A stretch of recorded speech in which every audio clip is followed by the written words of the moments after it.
Nah, kembali kepada sakaratul maut tadi. Setiap kita akan mengalami itu. Baik kita orang yang baik ataupun orang yang tidak baik. Tapi diharapkan kepada semua kita jangan sampai mengalami itu. Nah, itu dia. Jangan sampai mengalami itu. Kenapa?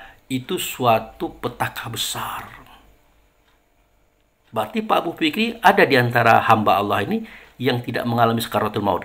Ada. Makanya dihimbaulah kepada hamba ini tadi. Ya ayyuhallazina amanu hittaqullaha haqqa tuqatih wala tamutunna illa wa antum muslimun. Wahai orang yang beriman, orang yang percaya kepada Tuhan, orang yang pernah melihat Tuhannya, bersama Tuhannya, berhadapan dengan Tuhannya, ditanya oleh Tuhan, alastu bi rabbikum, adakah tidak aku dengan Tuhan kamu? Mereka menjawab, bala syahidna. Nah, itulah para ruh. Itulah orang beriman. Dipanggil oleh Allah, dipanggil oleh Rasul. Jangan sampai terjadi kematian atau malaikat maut mendatangi kamu sedangkan kamu belum berada di negeri selamat, belum berada di tempat kamu bebas di petaka. Nah, ayat ini menunjukkan kepada kita bahwa ada satu negeri, ya, suatu tempat, suatu lokasi yang di situ kita aman dari neraka, aman dari petaka, aman dari gangguan jin, iblis, setan, aman daripada gangguan diri kita sendiri. Nama tempat itu adalah Baitullah Hakikat. Kan dikatakan, mandakalau kana amina, siapa yang masuk ke rumah itu maka amanlah dia, sentausalah dia dari semua persoalan yang buruk-buruk. Jadi jangan nanti hari ini kita harus ke Baitullah itu. Hari ini kita harus berada di dalamnya, biar kita tahu sebelum kematian datang, sebelum Israel datang, kita sudah berada di tempat itu. Itu kalimat ya ayyuhallazina amanu hittaqullaha haqqa tuqatih wala tamutunna illa wa antum muslimun. Itu maksudnya. Bahkan dalam khutbah Jumat ini wajib disampaikan. Batal khutbah Jumat, batal semua sholat jika kalimat ini tidak dibawakan. Saking pentingnya. Nah, jadi di antara saudara-saudara kita, kaum muslimin, ya, para mukmin tadi, ada yang cerdas dia.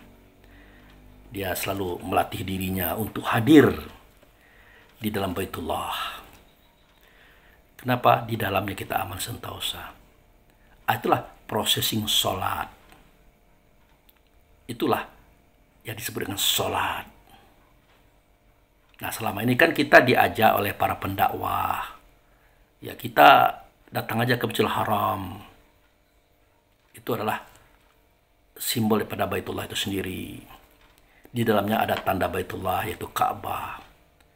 Bisa kita berhadapan dengan Ka'bah, berarti kita sudah bisa berhadapan dengan Baitullah Hakikat. Bisa kita berhadapan dengan Baitullah Hakikat, berarti kita sudah bersama Muhammad Rasul. Bisa kita menatap Muhammad Rasul, berarti kita sudah menatap Allah. Kan begitu hukumnya. Nah, rame-rame kita hadir di depan Ka'bah dalam sholat kita. Artinya mengingat Ka'bah gitu. Nah, ini adalah fase awal daripada kajian hakikat. Sejatinya tidak begitu.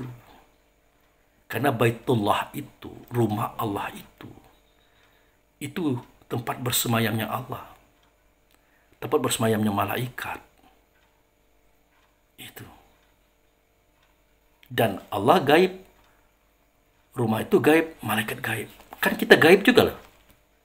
Kita kan ruh. Ruh itu kan gaib. Dia adalah rasa diri.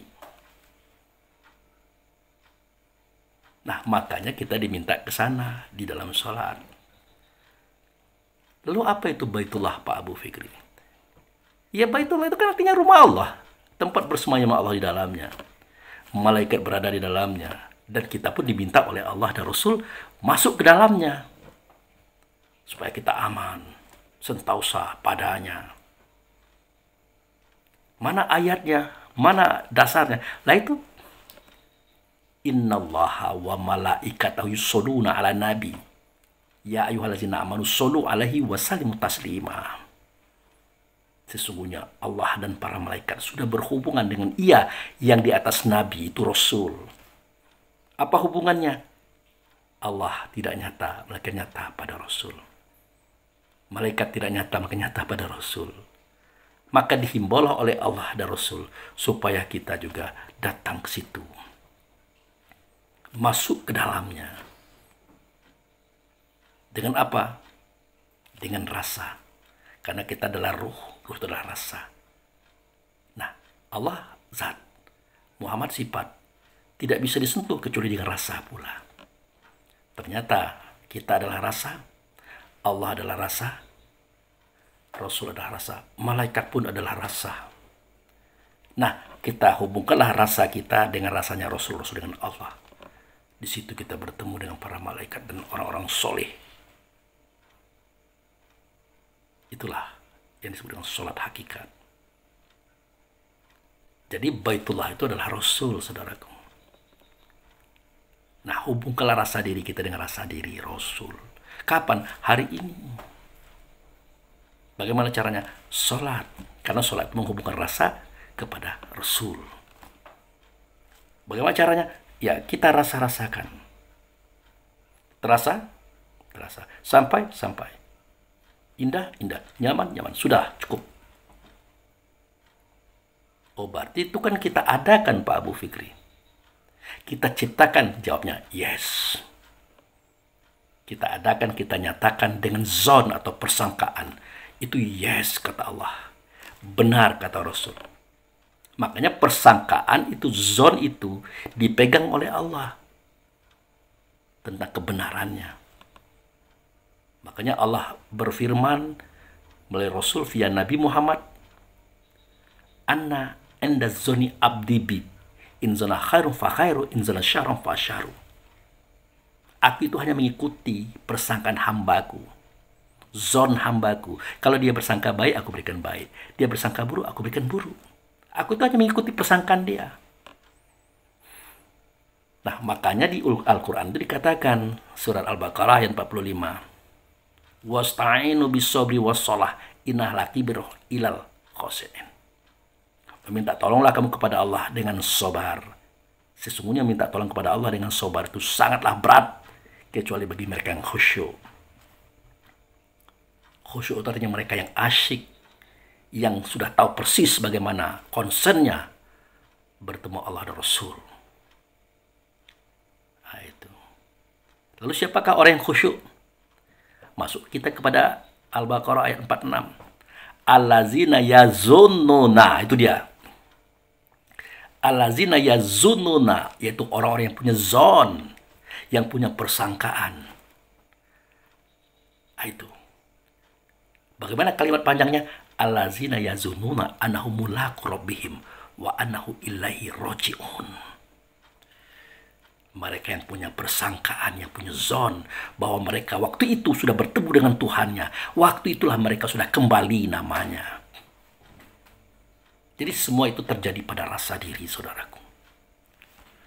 Rasa kita mendatangi rasanya Rasul-Rasul dengan Allah. Setelah itu merasa sampai, merasa tiba bersamanya, sudah. Makanya sholat itu sebenarnya adalah rasa diri. Jadi tegak, ruku itu adalah sujud duduk. Itu sholat syariat, namanya sembahyang. Allahu Akbar sampai salam, itu ucapan syariat, namanya sembahyang. Sejatinya bagaimana? Itu terbuka pada rahasia kesempurnaan takbiratul ihram. Ya. Kesempurnaan takbiratul ihram. Apa itu? Pertama kali mi'raj. Pertama itu mi'raj. Dari insan ya, jadi roh itu seketika di tubuh namanya insan. Nah, dia naik ke tingkat ruh. Artinya dia sudah mulai lepas daripada rasa atau kuasa tubuh. Jadi apa yang biasanya dirasakan oleh tubuh, dia sudah terlepas dari situ. Nah, inilah momentum yang dikatakan oleh Allah dan Rasul, ukhruju anil ajsamikum wal hukmi fatatunani. Keluarlah kamu daripada padang tubuhmu. Keluarlah kamu daripada batang tubuhmu dan hukumku, maka waktu itu kamu bertemu dengan aku. Nah, itulah prosesnya. Dia naik pada posisi ruh. Saat itu dia terlepas daripada rasa tentang ketubuhan, kebadanan, kejasadan. Tidak ada lapar, tidak ada apa-apa lagi. Pokoknya dia merasa netral. Dia melesat. Nah, itu. Melesat dalam bagaimana? Melesat itu artinya dia menyatukan rasa dirinya kepada Rasul itu dengan Allah. Maka itu sudah sampai namanya. Itulah tempat selamat. Itulah kedamaian, itulah kemenangan. Artinya dalam hidup ini, damai-damailah, senang-senanglah, tenang-tenanglah. Itu. Nah, begitu caranya kita menemukan negeri selamat. Bukan di Mekah. Bukan di Mekah, saudaraku. Bukan di depan Ka'bah. Karena kita tahu persis sahabat Nabi yang bernama Abdullah bin Zubair itu mati terbunuh di depan Ka'bah, dibantai oleh pasukan Yazid pada saat itu. Pelaksananya lah jenderalnya beliau bernama Hujjaj bin Yusuf. Luar biasa penyiksaan, pembantaian Hujjaj bin Yusuf terhadap pasukan Abdullah bin Zubair. Karena Abdullah bin Zubair mempertahankan sistem kekhalifahan. Sementara Yazid bin Muawiyah ingin kerajaan ini adalah berdasarkan dinasti. Sama-sama Islam, sama-sama Muslim. Nah, itu. Ayah mereka itu sama-sama pernah bertemu Nabi Muhammad. Tapi begitu yang terjadi. Sampai Abdullah bin Zubair itu digantung di depan Ka'bah, saudara. Berarti itu bukan negeri yang aman dong. Negeri yang aman itu adalah di Baitullah Hakikat. Itulah Muhammad Rasul, bukan Muhammad Nabi, Muhammad Rasul. Dia ada dalam rasa diri kita masing-masing. Maka diajaklah kita menyatu bersamanya dengan Allah di situ. Itu Mi'raj. Nah, setelah rasa kita bertemu dengan rasa Rasul-Rasul dengan Allah, terasa. Nah, makanya kita ikram. Tenggelam dalam lautan kasih sayangnya Allah dan Rasul. Ikram, menyatu. Sebagaimana air hangat, di dalamnya ada kopi, dalamnya ada gula. Kopi ya kopi, gula ya kopi, air hangat ya air hangat. Tapi dia satu kesatuan. Tidak bisa dipisahkan dalam rasa. Terasa semuanya. Itu ikram. Kemudian yang ketiga, tawakal. Menyerahkan diri kepada yang punya diri. Momen itulah yang disebutkan tawakal. Terakhir, munajat. Yang keempat, munajat. Berbisik. Artinya tidak bersuara, tidak berkata, tidak berbahasa. Itulah sholat. Makanya saya katakan, tegak seperti alif, ruku seperti ha, sujud seperti mim, duduk seperti dal. Itu syariat. Membaca Allahu Akbar sampai salam, itu syariat. Nah, itu. Nah, sejatinya itu seperti yang saya katakan tadi, yaitu kesempurnaan takbiratul ihram. Nah, itu. Jadi di situ kita bisa paham apa yang disebut dengan Baitullah Hakikat, apa yang disebut dengan Islam atau selamat. Jadi actionnya orang kalau sudah seperti ini, suaranya bagus, katanya bagus, perbuatannya bagus, tidak benci sama orang, tidak iri dengki sama orang. Nah, itu selalu berbuat baik. Tapi itu Nabi Muhammad pernah marah juga, Pak Abu Fikri. Sahabat pernah marah juga, sehingga dengan kemarahan itu mereka bisa berperang dan macam-macam. Ya begitulah kodratnya. Bahkan saya katakan, jangan pernah kita mengatakan bahwa, oh Pak Abu itu sudah sampai dia dalam posisi itu. Tapi dia pernah marah juga, kami lihat itu. Dia pernah emosi juga. Nah, marah dan emosi itu adalah situasi yang memang wajar. Karena kita berada di dalam tubuh badan jasad. Padanya ada anasir angin, air, tanah, dan api. Nah, api itulah gelora. Api itulah semangat. Api itu yang mendorong kita untuk bergerak dengan cepat dan kuat, serta tajam. Nah, marah itu kan tidak semuanya buruk. Ya, terkadang marah itu dalam bentuk kebaikan dan kebenaran. Tanpa marah kita tidak bisa berperang. Nabi Muhammad tidak bisa berperang. Tidak bisa menegakkan keadilan dan kebenaran. Bahwa hukum itu harus berdasarkan marah. Kalau tidak bisa menghukum. Itu, saudara. Jadi Jadi kalau ingin melihat bagaimana fungsi api itu, ya lihat pada kendaraan lah. Pada mobil, pada motor. Ya. Di motor ada api, di mobil ada api, di pesawat ada api. Pokoknya di kendaraan semuanya ada api. Nah, api itulah yang menggerakkan kendaraan tadi. Motor bergerak karena api. Mobil bergerak karena api. Kereta api, ya namanya kereta api karena api. Pesawat juga begitu. Cuman dikontrol sesuai dengan ukuran-ukuran kadar-kadar yang dibutuhkan. Gitu. Nah, begitu saudaraku. Nah, jadi kalau kita sudah sampai ke tingkat puncaknya, tidak ada suara, tidak ada kata, tidak ada bahasa. Itulah kesempurnaan hakikat takbiratul ihram. Kalau kita ingin cerita tentang sholat. Nah, jadilah kita orang seperti itu. Mudah-mudahan seketika Israel datang, kita bertanya, Anda siapa? Saya Israel, mau ngapain? Nah, dia tidak berani juga, aku mau mencabut ruhmu. Tidak bisa dia. Paling tidak dia katakan terang-terang, aku hendak mencabut jiwamu. Maka keluarlah kamu daripada batang tubuhmu, daripada hukum, daripada Tuhanmu. Jadi kalimat ukhruju ani ajasamikum wal hukmi fata'tunani, itu kalimat disampaikan oleh Allah melalui Rasul via Israel pada momen itu. Keluarlah kamu daripada batang tubuhmu dan hukumku, kata Allah. Keluar. Nah, seketika dia keluar, ya. Nah, pada waktu itu roh tadi ditampung, diterima oleh dua orang malaikat yang wajahnya sama dengan kita. Digiring dengan pasukan, dibawa dia ke tempat transit namanya Jannatun Na'imah, surga. Dibawa dia ke situ. Ya, ke tempat Nabi Idris tadi.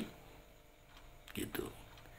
Nah, mulailah malaikat maut tadi mencabut jiwa. Nah, jiwa itu yang dicabut, bukan ruh. Ruh tidak bisa dia mencabut, karena ruh itu Allah yang meniupkan. Biar Rasul dengan kekuasaannya. Jadi jiwa itu yang dicabut oleh malaikat maut. Karena ruh sudah tidak ada lagi pada tubuhnya, maka tidak ada terasa sakit. Tidak ada. Nah, jiwa inilah seketika dia keluar, dia ngomel-ngomel. Apa yang diomelkannya? Nah, mana dia? Temanku tadi, sahabatku tadi, saudaraku tadi. Oh, dia sudah pergi. Dibawa oleh para malaikat. Kemana? Ke tempat transit namanya surga. Oh, tidak bisa begitu. Dahulu memang aku bajingan. Aku punya penguasaan. Padaku tergabung 4 unsur. Unsur angin, air, tanah, api. Angin sifatnya pantang kelintasan. Tidak bisa melihat orang berhasil sukses, timbul iri dengkiku. Air pantang kerendahan, pengen tinggi saja, pengen hebat saja, orang lain rendah. Karena itu aku ingin tampil head. Aku korupsi, aku mencuri macam-macam. Sifat tanah, aku rakus pantang kekurangan. Sifat api, ya pantang kalah dan pantang itu macam-macam. Banyak pantang aku ini. 4 sifatku tadi kalau digabung memunculkan 10 sifat buruk. Ajib, ria, takabur, iri, dengki, hasud, pinata, tamak, loba, dan sombong. 10 tambah 4, 14, muncul 3 sifat, benci, dendam, menghancurkan. Itu sifatku. Akulah jin itu, akulah iblis itu, akulah setan itu. Tapi aku dididik oleh dia, dibina oleh dia, dibimbing oleh dia untuk mengenal Allah dan Rasul. Sekarang aku sudah seperti itu. Sekarang aku sudah tenang, sama tenangnya dengan dia. Kok dia meninggalkan aku? Tidak bisa seperti itu. Bahkan dalam masalah ibadah antara aku dengan dia itu sama, kapasitasnya sama. Makanya Allah Subhanahu wa Ta'ala, ya, Allah dan Rasul tidak mau menerima ibadah kalau aku yang membuatnya. Tidak mau dia. Allah itu pengen roh itu yang membuatnya, bukan aku. Kata si nafsul mutmainah tadi. Kata si jiwa tadi. Bagaimana ceritanya, kata Israel? Ya begitu. Kalau dia mau bersedekah, mau berbuat baik, mau berbuat apa saja untuk kebenaran, kalau itu aku yang melakukannya, ditolak oleh Allah. Allah tidak mau aku yang melakukan. Nah, Allah ingin dia itu yang melakukan. Artinya, saudaraku, setiap kebenaran, kebaikan, kejujuran, keikhlasan, kesabaran yang kita lakukan dalam pengabdian ini, tidak boleh manusia itu yang melakukan. Jiwa itu yang melakukan. Tidak boleh. Harus ruh yang melakukan. Makanya kita perlu sadar-sadar di sini. Pak Abu Fikri, kami masih bingung dalam persoalan ini. Oke, kita jelaskan. Sholat. Nah ya, sholat syariat itu tadi. Tegak, ruku, i'tidal, sujud, duduk. Membaca Allah Akbar sampai salam.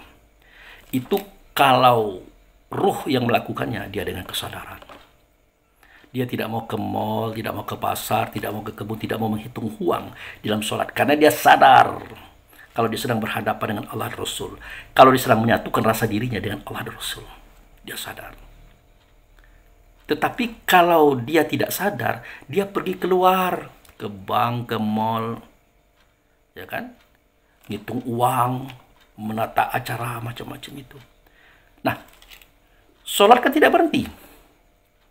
Tegak tetap, rukuk tetap, i'tidal tetap, sujud tetap, duduk tetap, Allah Akbar sampai salam pun tetap. Tidak ada yang salah. Setelah assalamualaikum kanan, assalamualaikum kiri, barulah roh tadi sadar. Ternyata tadi dia sedang sholat. Lalu kemana-mana saja aku ini? Ngapain saja aku ini tadinya? Nah, pernahkah kita pikirin siapakah yang berdiri saat itu? Ruku, i'tidal, sujud, duduk, membaca Allah Akbar sampai salam. Sedangkan ruh saja tidak sadar. Siapa itu? Jiwa itu. Ya. Jiwa itu yang melakukannya. Allah tidak terima sholat yang seperti itu. Nah, itu. Yang Allah terima kalau roh yang melakukannya dengan kesadarannya. Karena sholat itu sudah melatih kesadaran. Nah, kalau kita tidak sadar, jadi yang melakukan siapa? Ya jiwa tadi yang melakukannya. Nah, itulah ceritanya wahai Israel. Allah tidak mau kalau aku melakukan kebaikan itu. Nah, Allah tidak terima. Yang diterima oleh Allah kalau roh tadi, si mukmin tadi, baru diterima oleh Allah. Nah, ini pula lah kenapa Allah menyindir kita, ya, mengejek kita dengan kalimat atamuruna nasa bil birri wa tansawna anfusakum wa antum tatluna kitab afala ta'qilun. Adakah patut kamu suruh manusiamu, jiwamu, tubuh pada jasadmu berbuat baik, tegak seperti alif, rukuk seperti ha, sujud seperti mim, duduk seperti dal. Itu. Kemudian dia mengucapkan Allah Akbar sampai salam. Sedangkan kamu lupa diri, kamu ke bank, ke mall, kemana-mana. Patut tidak seperti itu. Sementara mulutmu membaca kitab. Bacaanmu bagus, makhrajmu bagus. Sehingga waktu kamu jadi imam, banyak orang menangis di belakangnya itu. Tertipu mereka itu. Nah, adakah patut kamu lakukan itu? Nah, itu. Kamu suruh manusiamu, jiwamu melakukan kebaikan, kebenaran. Sementara kamu kemana-mana, lupa diri. Nah, itu. Mulutmu membaca kitab. Berakal enggak kamu itu? Kan begitu maksud Allah tuh. At-ta'muruna nasa bil birri wa tansawna anfusakum wa antum tatluna kitab. Ah, itu. Begitu ceritanya Israel. Ini kata si jiwa tadi. Kata si nafsul mutmainnah tadi. Lah, kenapa dikatakan nafsul mutmainnah? Karena tadinya dia ada nafsul amarah. Dia nafsul lawamah. Bahkan nafsul sawiyah. Itu lagi kacau-kacaunya itu. Lagi bermasalah dia. Dia selalu menentang ruh. Mendebat ruh. Memenggal ruh. Tapi ruh kuat. Kan di-backing oleh Allah dan Rasul. Dididik dan dibina dengan keilmuan. Makanya dia kuat menghadapi si jiwa tadi. Jiwa tadi ditekannya, dipukulnya. Jadi jiwa tidak bisa dimatikan.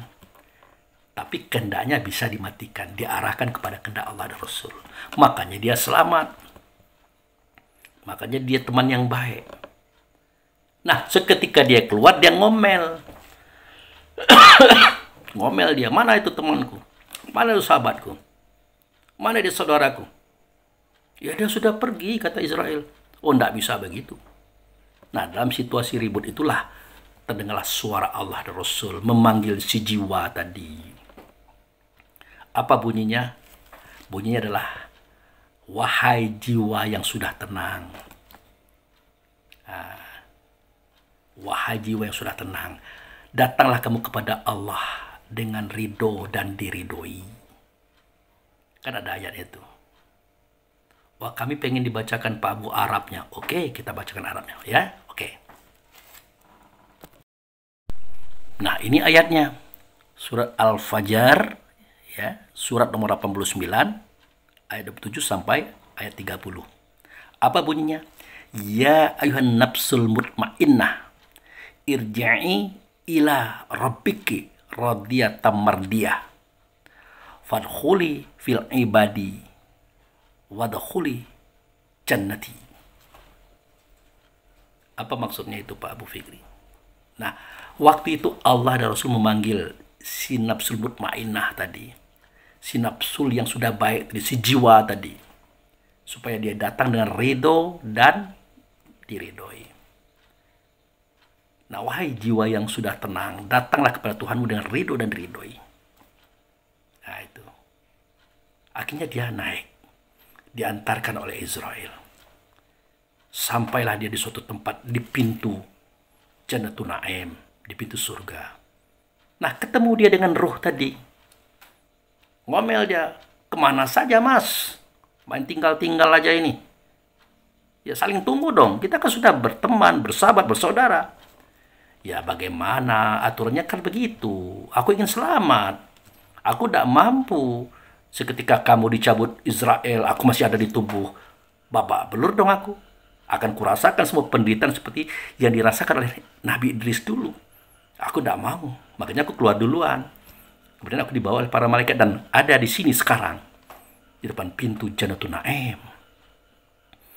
Nah, kemudian berkatalah Allah dan Rasul, fadkhuli fil ibadi. Nah, artinya menyatulah engkau wahai jiwa yang tenang kepada ibadi, hambaku itu ruh tadi. Nah, jadi si jiwa tadi disatukan oleh Allah dengan ruh. Wah, satu dia. Setelah satu, terbentuklah tubuh baru, badan baru, jasad baru. Baru keluar kalimat yang berikutnya, fadkhuli jannati, maka masuklah kamu ke surgaku. Masuk dia. Bertubuh, berbadan, berjasad, biar dia bisa makan, minum, macam-macam di situ. Itu kisahnya, saudaraku.